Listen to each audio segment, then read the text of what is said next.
700 साल तक फ्री बिजली। पीएम मोदी का ऐसा धमाका, सारे न्यूक्लियर साइंटिस्ट क्यों हैरान रह गए। अब इसका चैप्टर। दुनिया में इस वक्त परमाणु की बड़ी चर्चा है।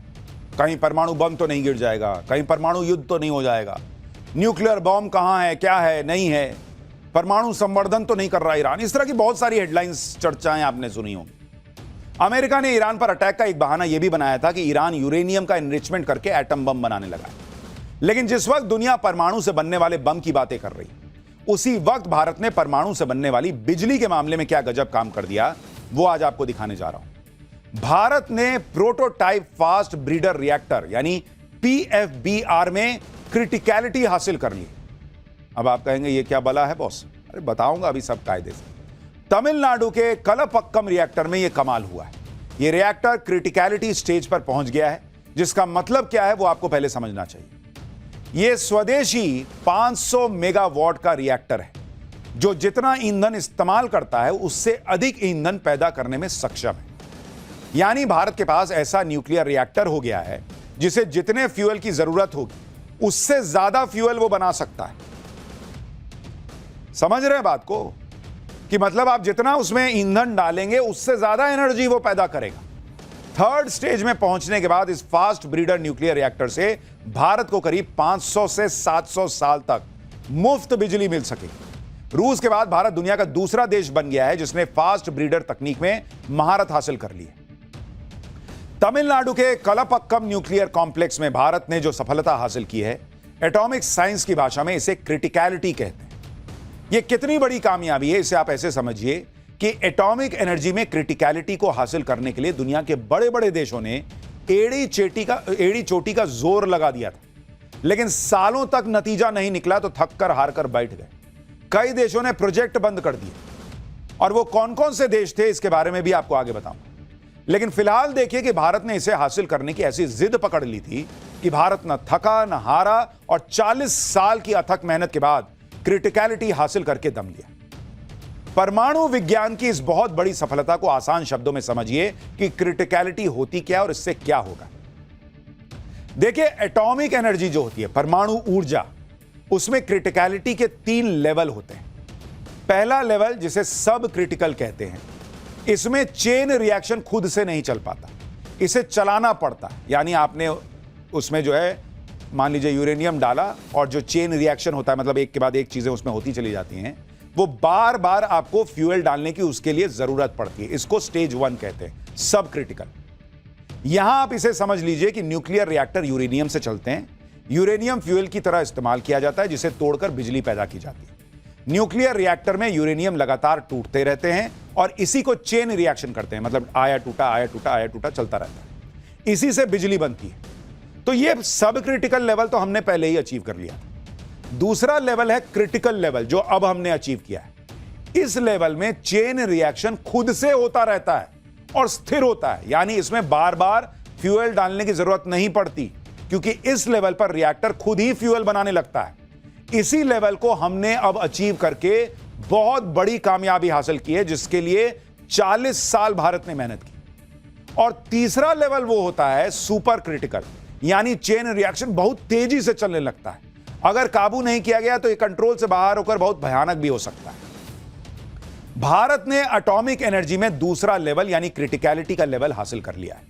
इससे होगा यह कि अब भारत के स्वदेशी PFBR यानी प्रोटोटाइप फास्ट ब्रीडर रिएक्टर में चेन रिएक्शन खुद से चलता रहेगा। इससे निकलने वाली एनर्जी भी स्थिर बनी रहेगी। यह वैसे है जैसे मान लीजिए आपने किसी ऐसे स्टॉक में पैसा लगा दिया, या ऐसे म्यूचुअल फंड में पैसा लगा दिया, या मान लीजिए आपने जो है FD कर दी, कि आपका पैसा तो सुरक्षित है ही, उससे आपको और जो है वो मुनाफा भी होता रहेगा और एक निश्चित रकम मिलती रहेगी। वैसे ही आप इसमें एनर्जी के लिए आपने फ्यूल डाला, बाकी फ्यूल फिर बनता रहेगा और इसमें अपना काम चलता रहेगा। यह कैसे होगा अभी बताऊंगा। सबसे बड़ी बात कि चेन रिएक्शन के लिए रिएक्टर में बार बार यूरेनियम नहीं डालना पड़ेगा। एटॉमिक एनर्जी में क्रिटिकलिटी हासिल करने के बाद ही किसी परमाणु रिएक्टर से बिजली बनाने की प्रक्रिया शुरू होती है। इसलिए भारतीय वैज्ञानिकों के लिए यह बहुत बड़ी सफलता है, और इसी के साथ भारत ने परमाणु ऊर्जा के क्षेत्र में आत्मनिर्भरता की तरफ कदम बढ़ा दिया है। आत्मनिर्भरता का मतलब क्या है इस मामले में? बिजली बनाने के लिए जिस तरह का रिएक्टर भारत बना रहा है, उसमें यूरेनियम पर निर्भरता अब कम हो जाएगी, क्योंकि अभी भारत को न्यूक्लियर रिएक्टर से बिजली बनाने के लिए दूसरे देशों से पहले यूरेनियम लाना पड़ता है। देखिए, यूरेनियम क्या है जो आप सुन रहे थे ना कि ईरान यूरेनियम संवर्धन कर रहा है। यूरेनियम एक सिल्वर व्हाइट कलर का भारी धातु होता है, मेटल, जो कि रेडियो एक्टिव होता है। इसका इस्तेमाल न्यूक्लियर रिएक्टर में न्यूक्लियर रिएक्शन करने के लिए होता है। इसी न्यूक्लियर रिएक्शन से बिजली बनाई जाती है। कई लोग हथियार बनाते हैं, लेकिन भारत बिजली बना रहा है। भारत के पास यूरेनियम सीमित मात्रा में है। ग्लोबल आउटपुट का 2% से भी कम हिस्सा भारत के पास है। भारत अपने यूरेनियम की आवश्यकता का 70% आज की डेट में इंपोर्ट करता है। अब आप सोचिए, जब हम क्रिटिकलिटी का लेवल हासिल कर रहे हैं, जहां कम यूरेनियम डालेंगे और वो अपने आप बनता चला जाएगा ईंधन वहां पर, तो भारत को कितना कम इंपोर्ट करना पड़ेगा। यूरेनियम के लिए भारत अभी कजाकिस्तान, कनाडा, रूस और उज्बेकिस्तान जैसे देशों पर काफी हद तक निर्भर है, जहां से यूरेनियम हमको इंपोर्ट करना पड़ता है। अब अगर ऐसे रिएक्टर भारत में बनने लगेंगे जिसमें यूरेनियम की जरूरत ही कम हो जाएगी और बिजली का कई गुना ज्यादा उत्पादन होने लगेगा, तो भारत के लिए कितनी बड़ी अचीवमेंट है बॉस, आप सोचिए। इसलिए आप देखिए कि पीएम मोदी ने देश की कामयाबी के बारे में खुद बताया। उन्होंने कहा कि कलपक्कम में स्वदेशी रूप से डिजाइन और निर्मित प्रोटोटाइप फास्ट ब्रीडर रिएक्टर ने क्रिटिकलिटी हासिल कर ली है। यह एडवांस रिएक्टर, जो अपनी खपत से ज्यादा ईंधन पैदा करने में सक्षम है, हमारी वैज्ञानिक क्षमता की गहराई और हमारी इंजीनियरिंग दक्षता की मजबूती दिखाता है। यह कार्यक्रम के तीसरे चरण में हमारे विशाल थोरियम भंडारों का उपयोग करने की दिशा में एक निर्णायक कदम है। यह भारत के लिए एक गौरवपूर्ण क्षण है। हमारे वैज्ञानिकों को और इंजीनियरों को बधाई। यानी भारत के वैज्ञानिकों ने और इंजीनियर्स ने वो हासिल किया है जो रूस के अलावा कोई दूसरा देश नहीं कर पाया। और इसलिए इन वैज्ञानिकों को, इन इंजीनियर्स को सैल्यूट करना चाहिए बॉस। इन्होंने भारत को एलीट क्लब में ला दिया है। यह उपलब्धि दुनिया में कितनी बड़ी है, इसका अंदाजा आप इस बात से लगाइए कि इंटरनेशनल एनर्जी एजेंसी ने भी भारत की तारीफ की है। इंटरनेशनल एनर्जी एजेंसी ने लिखा कि भारत के प्रधानमंत्री नरेंद्र मोदी, वैज्ञानिकों और इंजीनियरों को इस उपलब्धि पर बधाई। यह रिएक्टर दूसरे रिएक्टरों की तुलना में बहुत कम परमाणु ईंधन का उपयोग करेगा और एक क्लोज्ड फ्यूल साइकिल की दिशा में मार्ग प्रशस्त करेगा। फास्ट ब्रीडर रिएक्टर की जो टेक्नोलॉजी है, उसकी निर्भरता सिर्फ यूरेनियम पर नहीं है। भारत के इस नए रिएक्टर में यूरेनियम के साथ साथ एक ऐसा मेटल इस्तेमाल होगा जो भारत में भर भर के मौजूद है। तो हमारी डबल लॉटरी है बॉस। एक तो हमको यूरेनियम बाहर से कम मंगाना पड़ेगा, दूसरा इसमें अब और चीज जो हम इस्तेमाल करेंगे वो हमारे पास ऑलरेडी भर भर के है, यानी हम आत्मनिर्भर हो जाएंगे। यूरेनियम अभी हमें बाहर से मंगवाना पड़ता है, लेकिन जो मेटल अब इसमें इस्तेमाल होगा यूरेनियम के साथ, वो ऑलरेडी भारत में बहुत ज्यादा पाया जाता है। न्यूक्लियर रिएक्टर से बिजली बनाने की इस नई तकनीक में भारत अब यूरेनियम के साथ थोरियम का इस्तेमाल करेगा, जो भारत में भर भर के है। थोरियम भी यूरेनियम की तरह एक भारी मेटल होता है, लेकिन यह न्यूक्लियर रिएक्शन में इस्तेमाल होने वाले यूरेनियम की तुलना में बहुत कम रेडियो एक्टिव होता है। मतलब आप यह मान के चलिए कि यूरेनियम एक ऐसा, मान लीजिए, व्यक्ति है जो खूब वाचाल है, खूब वोकल है, खूब बोलता है, काम करता है, वगैरह वगैरह। थोरियम जो है वो भी बहुत कमाल की चीज है, कमाल का व्यक्ति है, लेकिन बोलता कम है, एक्टिव थोड़ा कम है, उसको धक्का मारना पड़ता है। और वो धक्का मारता कौन है? यूरेनियम। तो यूरेनियम की तरह थोरियम खुद से न्यूक्लियर चेन रिएक्शन शुरू नहीं कर पाता है, इसे नॉन फिसाइल होना कहते हैं। लेकिन अगर यूरेनियम का साथ मिल जाए, थोरियम को रिएक्ट करा दिया जाए, तो थोरियम भी यूरेनियम की तरह काम करता है। यानी थोरियम और यूरेनियम की अगर दोस्ती करा दें, तो यूरेनियम थोरियम का हाथ पकड़ के कहता है कि चल ना भाई, दोनों मिलकर काम करते हैं।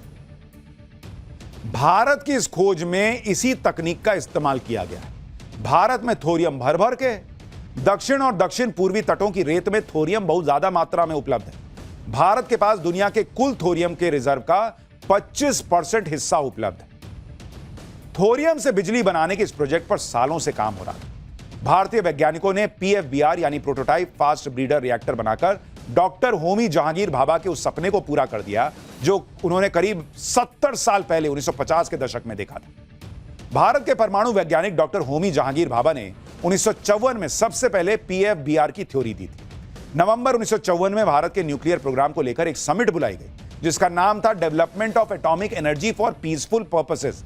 इस समिट में डॉक्टर भाभा ने प्रधानमंत्री नेहरू के सामने पहली बार 3 स्टेज न्यूक्लियर प्रोग्राम की थ्योरी पेश की थी। डॉक्टर भाभा ने 3 स्टेज न्यूक्लियर प्रोग्राम की थ्योरी इसलिए दी थी क्योंकि भारत के पास यूरेनियम बहुत कम था और थोरियम बहुत ज्यादा था। उस समय सोचिए बॉस, डॉक्टर भाभा ने थोरियम से चलने वाले रिएक्टर बनाने का सपना देख लिया था। उस समय उन्होंने आत्मनिर्भर बनने की तरफ कदम बढ़ा दिया था। लेकिन समस्या यह थी कि थोरियम 232 को सीधे ईंधन के रूप में इस्तेमाल नहीं कर सकते थे। थोरियम को पहले यूरेनियम 233 में बदलना पड़ता है, इसके बाद इसे ईंधन के रूप में यूरेनियम की जगह इस्तेमाल कर सकते हैं। 1958 में भारत सरकार ने डॉक्टर भाभा के 3 स्टेज न्यूक्लियर प्रोग्राम को शुरू किया और तब से भारतीय वैज्ञानिक डॉक्टर भाभा के 3 स्टेज न्यूक्लियर प्रोग्राम पर तमाम रिसर्च प्रयोग सब करने में लगे हुए थे और अब जाकर भारत ने वो कामयाबी हासिल कर ली। अब भारतीय वैज्ञानिकों ने डॉक्टर भाभा के 3 स्टेज न्यूक्लियर प्रोग्राम का दूसरा स्टेज पूरा कर लिया। अब तीसरे स्टेज की तरफ कदम बढ़ाने की बारी। लेकिन आपको यह भी समझना चाहिए कि भारत के नए रिएक्टर और यूरेनियम बेस्ड रिएक्टर में अंतर क्या है, इससे फायदा क्या होने वाला है। देखिए अभी क्या होता है, मैं आपको थोड़ा समझाता हूं, जरा इसको समझिए, सरल भाषा में आपको समझाता हूं। मान लीजिए कि अभी क्या होता है, अगर ये एक न्यूक्लियर रिएक्टर है, न्यूक्लियर रिएक्टर है जिसमें आपने इधर से डाला क्या, इधर से आपने डाला यूरेनियम, ठीक है। अब यूरेनियम आपने डाला, ये अंदर ईंधन के तौर पर इसमें ईंधन की तरह है और इसमें चेन रिएक्शन हुआ।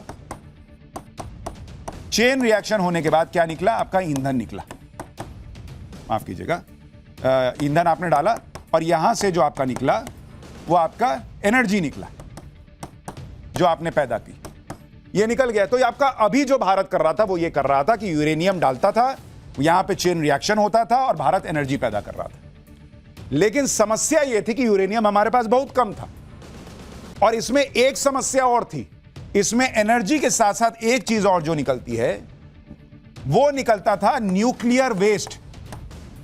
न्यूक्लियर वेस्ट जो बहुत खतरनाक होता है बॉस। अगर न्यूक्लियर वेस्ट मान लीजिए कि कहीं किसी एरिया में फैल गया थोड़ा सा भी, तो आप समझिए कि उस इलाके में जितने लोग रहते हैं वो सब मर सकते हैं। भयंकर, उनका हाथ में जलन होगी, फोड़ा फुंसी हो जाएगा, उल्टी होने लगेगी, मतलब मर जाएंगे लोग, लाखों करोड़ों लोग एक बार में मर सकते हैं। इतना खतरनाक न्यूक्लियर वेस्ट निकलता है इस रिएक्शन से। तो उस न्यूक्लियर वेस्ट को आपको बहुत कायदे से उसको जो है ना दबाइए, छुपाइए, जो कहिए उसको, मतलब एक तरीके से रिसाइकल के, मतलब आपको उसको खत्म करना पड़ता है। और एक तो उसको दबा के रखो, मतलब लोगों को उससे बचा के रखो, ये चुनौती है। दूसरा, उसमें करोड़ों रुपए लगते हैं 100 अलग। अब भारत ने क्या कर लिया, अब आप देखिए भारत क्या कर रहा है। अब आपको दिखाता हूं भारत क्या कर रहा है। भारत ने अब ये कर लिया कि उसने जो न्यूक्लियर प्लांट है उसमें यह स्थिति हासिल कर ली कि यहां से आपने डाला यूरेनियम, ठीक है, यहां चेन रिएक्शन हो रहा है, ठीक है।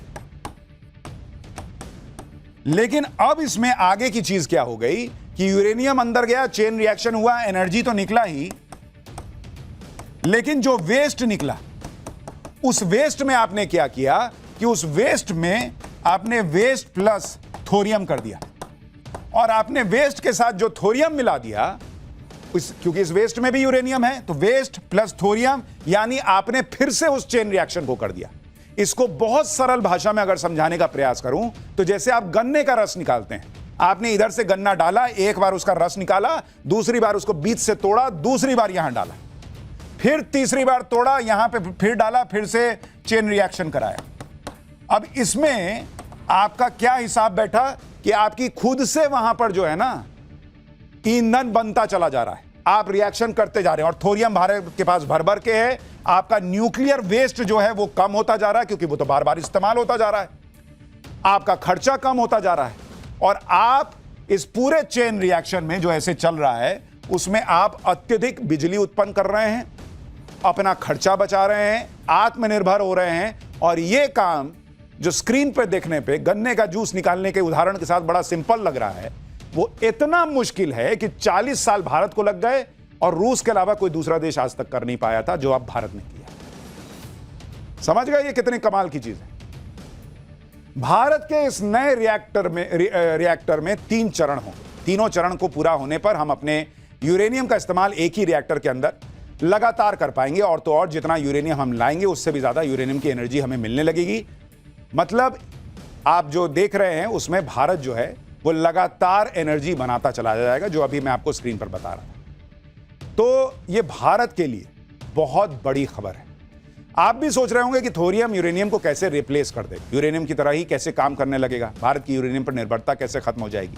यूरेनियम एक ज्यादा रेडियो एक्टिव मेटल है, थोरियम भी रेडियो एक्टिव है, लेकिन उतना नहीं। जब रिएक्टर में यूरेनियम और थोरियम को साथ डाला जाएगा तो न्यूक्लियर रिएक्शन की एनर्जी से थोरियम यूरेनियम में बदल जाएगा, यानी कुल यूरेनियम की मात्रा बढ़ जाएगी। एक तरह से कहे तो भारत के लिए यह कमाल की चीज हो जाएगी। एक बदमाश बच्चे के साथ कम बदमाश बच्चे को अगर आप रख दें तो बदमाश बच्चे की हाई एनर्जी की वजह से कम बदमाश बच्चा भी ज्यादा जो है वो एक्टिव हो जाता है कई बार, उस तरह से भी आप कह सकते हैं। भारत की उपलब्धि इस मामले में भी बहुत बड़ी है, क्योंकि आप यह भी देखिए कि अमेरिका, फ्रांस, जापान समेत दुनिया के कई विकसित देशों ने अपना अपना फास्ट ब्रीडर रिएक्टर प्रोजेक्ट शुरू किया था और अपने प्रोजेक्ट पर पानी की तरफ पैसा बहाया, लेकिन उनके हाथ कुछ नहीं लगा। अमेरिका ने 1,38,000 करोड़ रुपए फूंक डाले, जापान ने 1,10,000 करोड़ रुपए खर्च कर दिए, ब्रिटेन ने 73,000 करोड़ रुपए बहा दिए, जर्मनी के 55,000 करोड़ रुपए बेकार चले गए, इटली को 46,000 करोड़ रुपए खर्च करके भी कुछ हाथ नहीं लगा, फ्रांस ने तो 9,000 करोड़ रुपए खर्च करने के बाद ही हाथ खड़े कर दिए कि हमसे नहीं हो पाए। 6 बड़े बड़े देशों ने फास्ट ब्रीडर रिएक्टर बनाने में जितने पैसे खर्च कर दिए, अगर कुल मिला दें तो वो 4,60,000 करोड़ रुपए बैठते। और आज की डेट में भारत ने वो अचीव कर दिया। भारत की इस कामयाबी पर दुनिया भर के परमाणु विशेषज्ञ बधाई दे रहे हैं, लेकिन पाकिस्तान को दौरे पड़ने शुरू हो गए। पाकिस्तान अलग लेवल के टेंशन में चला गया।